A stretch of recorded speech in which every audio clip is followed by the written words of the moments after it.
স্বপ্ন দোষ কেন হয় পারভেজ ভাই? স্বপ্ন দোষ কয়বার হওয়া উচিত? আসলে স্বপ্ন দোষ বলতে এরকম কোনো শব্দ নাই, এটা স্বপ্ন দোষ না বলে এটা স্বপ্ন গুণ বলা উচিত ছিল।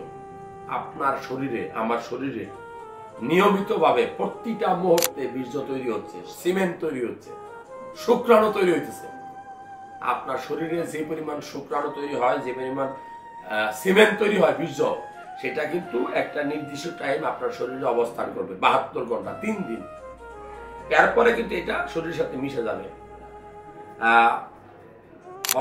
আপনি যদি খারাপ খারাপ ভিডিও দেখেন, বাজে কোনো মেয়ে নিয়ে মন্তব্য কল্পনা করেন, ঘুমের মধ্যে আপনার স্বপ্নদোষ হইতে পারে। এটা খারাপ কিছু না। আপনার 1 বালতি পানি দরকার, আপনার 1 বালতির পরে যেখানে পানি পড়ে সেটা উতলাইয়া পড়ে, এটাই হইল স্বপ্নদোষের মতো। যে আপনার শরীরে একটা নির্দিষ্ট অ্যামাউন্ট জমা থাকার পরে যেটা হয়, এটা কেন হয়? ওই যে বলছি, খারাপ ভিডিও দেখলে, খারাপ কথাবার্তা বললে, খারাপ মেয়েদের সাথে কথাবার্তা বলে, খারাপ চিন্তা ভাবনা করলে। তবে মাসে 7 থেকে 8 বার স্বপ্নদোষ হওয়া এটা স্বাভাবিক।